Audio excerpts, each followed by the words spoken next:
Hola, buenas tardes. Nosotras somos Samantha Guerra Huerta y Elda Pamela Guerra Huerta.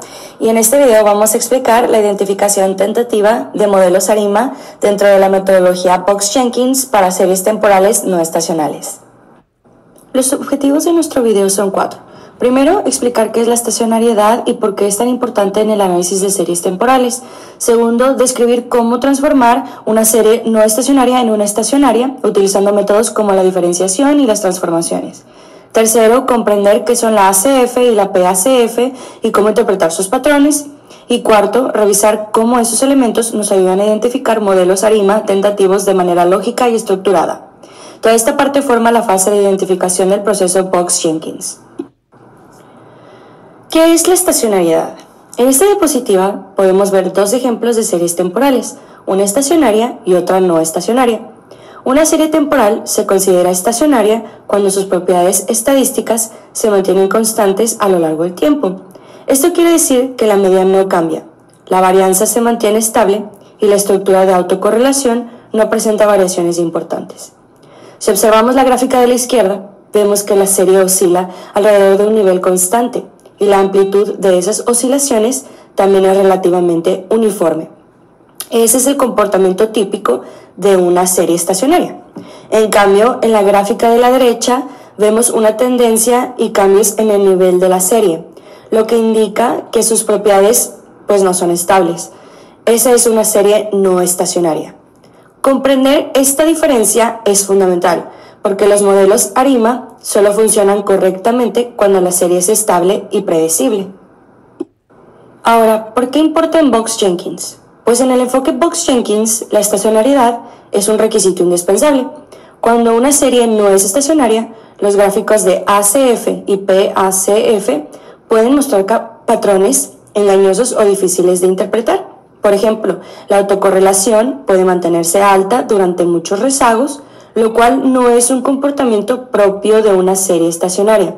Además, si ajustamos una ARIMA directamente a una serie no estacionaria, los parámetros estimados pueden volverse inestables.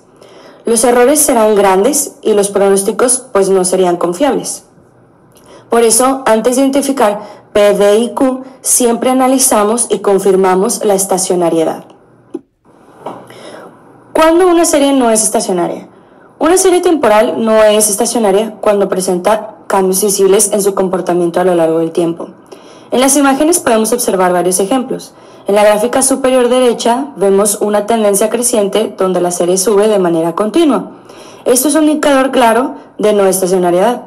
En la imagen inferior derecha vemos una serie de ventas que también muestra una tendencia ascendente sostenida. Aunque sea gradual, este crecimiento constante implica que la media cambia con el tiempo. En la imagen inferior izquierda se observa un patrón estacional muy marcado, donde ciertos meses muestran picos repetitivos. La estacionalidad fuerte rompe la estacionariedad si no se modela adecuadamente. Y en la imagen superior izquierda podemos ver un cambio estructural, donde la serie sube de forma abrupta durante un periodo específico. Todos estos comportamientos generan un ACF, que se extingue lentamente, y una varianza que no es constante, lo cual confirma que la serie no es estacionaria y necesita transformaciones antes de aplicar un modelo ARIMA. ¿Cómo volver estacionaria una serie? En esta diapositiva explicamos los métodos más comunes para volver estacionaria una serie temporal, que es un paso fundamental antes de identificar un modelo ARIMA. El primer método es la diferenciación, que es el que más se utiliza. Consiste simplemente en restar el valor anterior y el valor actual. Esta operación elimina la tendencia y ayuda a que la serie oscile alrededor de un nivel más estable. Es la técnica base dentro del enfoque ARIMA. El segundo método son las transformaciones, como aplicar logaritmos, raíces cuadradas o incluso la transformación Box-Cox. Estas técnicas se usan cuando la varianza va cambiando con el tiempo y sirven para estabilizarla. El tercer método es la diferenciación estacional. Se utiliza cuando la serie tiene ciclos que se repiten regularmente, por ejemplo, cada mes o cada trimestre. En la gráfica de la derecha podemos ver un ejemplo. La línea azul muestra la serie original con patrones estacionales muy marcados, mientras que la línea roja muestra la serie después de aplicar la diferenciación estacional, que elimina ese ciclo repetitivo. Finalmente, en algunos casos se necesita una combinación de estas técnicas, por ejemplo, aplicar un logaritmo y después una diferenciación. En resumen, el objetivo de estos métodos es que la serie sea estable y podamos interpretar la ACF y la PACF correctamente. ¿Qué es la autocorrelación muestral, o por sus siglas ACF? La ACF mide cómo se relacionan los valores actuales de la serie con los valores de periodos anteriores. En otras palabras, nos permite ver si el pasado tiene un impacto importante en el presente. Este tipo de gráfico es muy útil porque nos ayuda a identificar patrones importantes en una serie temporal, como la persistencia, la tendencia o incluso la estacionalidad. Por ejemplo, si los primeros rezagos tienen barras muy altas, significa que la serie está fuertemente correlacionada con su pasado. Ahora, en cuanto a la interpretación, si vemos lags grandes con correlaciones significativas, como las barras altas que aparecen al inicio del gráfico, esto puede indicar que la serie no es estacionaria, porque la autocorrelación tarda mucho en disminuir. Y cuando observamos que la ACF se corta bruscamente después de cierto número de rezagos, eso suele sugerir un modelo de medias móviles o MA. En resumen, la ACF es una de las herramientas fundamentales para analizar la estructura de dependencia en una serie y para empezar a construir un modelo ARIMA tentativo. Interpretación típica de la ACF. En esta diapositiva vemos tres patrones comunes al interpretar la ACF, que son clave para identificar si una serie es estacionaria y para proponer modelos tentativos. El primer patrón es cuando la ACF muestra un decaimiento lento, como vemos en las barras verdes de la gráfica. Eso significa que la autocorrelación permanece alta durante muchos rezagos. Ese comportamiento es una señal clara de que la serie no es estacionaria, porque el impacto del pasado tarda mucho en disminuir. El segundo patrón ocurre cuando la ACF se corta abruptamente, después de un número Q de rezagos, como lo representan aquí con las barras amarillas que desaparecen después de cierto punto. Cuando esto sucede, normalmente sugiere un modelo de medias móviles o MA, porque solo unos pocos rezagos influyen de forma significativa en el valor actual. Y el tercer patrón son los picos aislados, como los que vemos en el color rojo en la parte final de la gráfica. Esto suele indicar estructuras muy simples o incluso ruido blanco, es decir, una serie completamente aleatoria que no tiene patrones de dependencia claros. Estos tres comportamientos, decaimiento lento, corte en Q y picos aislados, nos ayudan a interpretar la ACF y a decidir qué tipo de modelo ARIMA podríamos empezar a probar. En esta diapositiva vemos qué es la PACF o autocorrelación parcial y en qué se diferencia de la ACF. La PACF mide la relación entre un valor de serie y sus rezagos, pero eliminando el efecto de los rezagos intermedios. Es decir, nos muestra la influencia directa de cada rezago sobre el valor actual. Esto es muy útil porque la ACF captura relaciones combinadas, mientras que la PACF aísla relaciones específicas. En las gráficas que aparecen aquí podemos ver ambas, primero la ACF y debajo la PACF.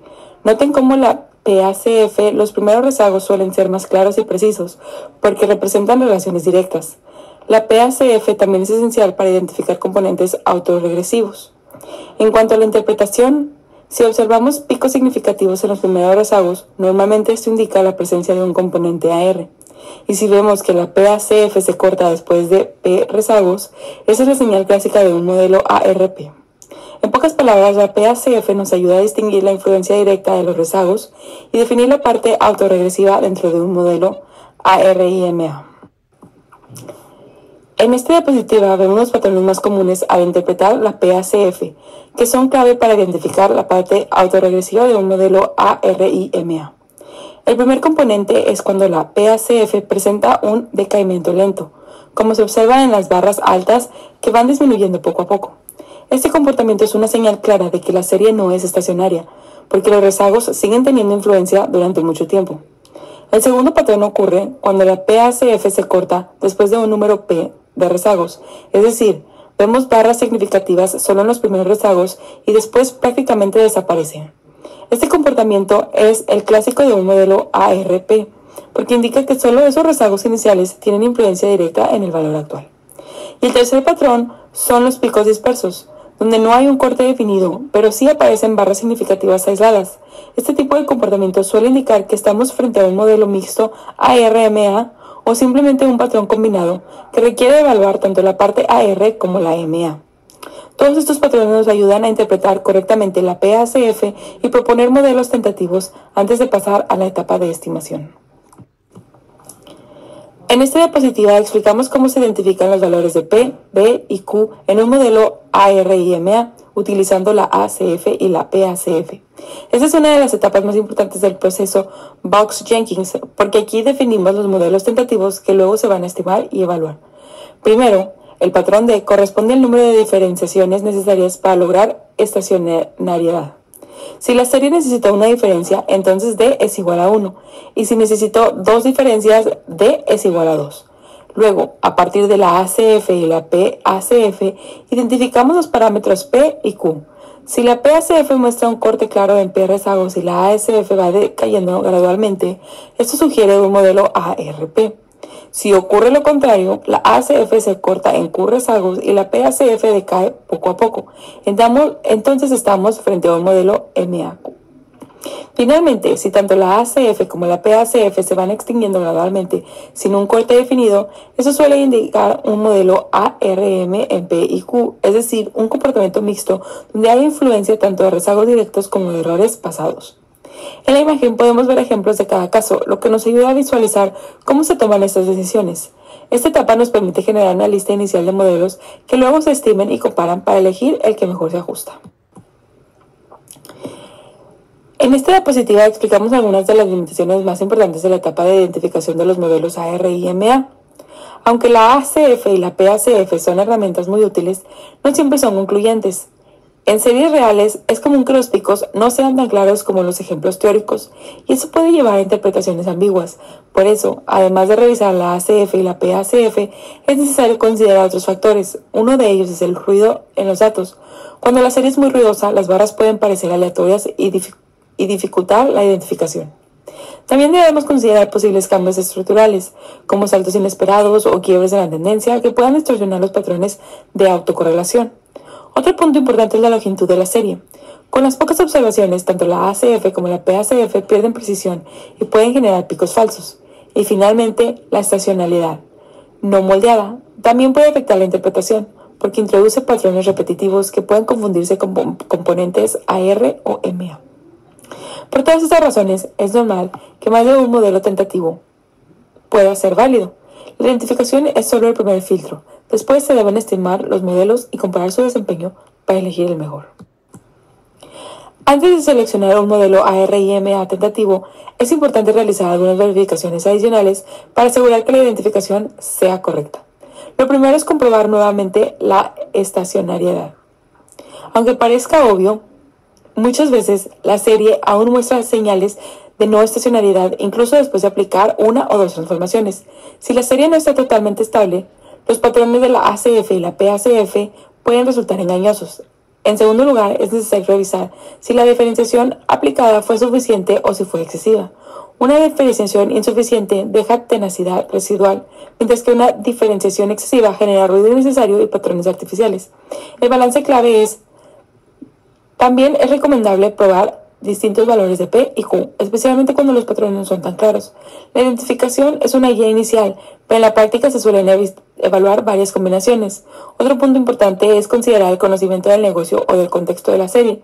Si sabemos que la serie está relacionada con ciclos económicos, eventos estacionales o cambios de demanda, esto nos ayuda a ajustar mejor los parámetros tentativos. Finalmente, es fundamental recordar que esta es solo la primera etapa del proceso Box-Jenkins. Después viene la estimación, el diagnóstico y la validación, donde realmente comprobamos el modelo que es el más adecuado. Para cerrar nuestra presentación, queremos resaltar algunos puntos clave sobre la etapa de identificación y modelos AR y MA. Primero, la fase de identificación es fundamental porque permite seleccionar modelos tentativos que realmente tengan sentido en el comportamiento de la serie. Sin esta etapa sería muy difícil proponer un AR-MA adecuado. También nos vimos que la estacionariedad es una condición indispensable para obtener resultados confiables. Si la serie no es estable, tanto los parámetros del modelo como los pronósticos pueden ser incorrectos. La ACF y la PACF nos ofrecen señales muy valiosas para detectar patrones y estructurar en los datos. Sin embargo, es importante interpretarlas con criterio, considerando ruido, estacionalidad o cambios estructurales. Finalmente, recordemos que el objetivo principal de esta etapa no es elegir un modelo definitivo, sino generar una propuesta inicial de modelos. Estos modelos se validan posteriormente a través de la estimación y el diagnóstico y la comparación de desempeño. Con esto concluimos nuestra explicación y esperamos que haya sido clara y útil para comprender cómo se realiza la identificación tentativa de un modelo ARIMA. Gracias.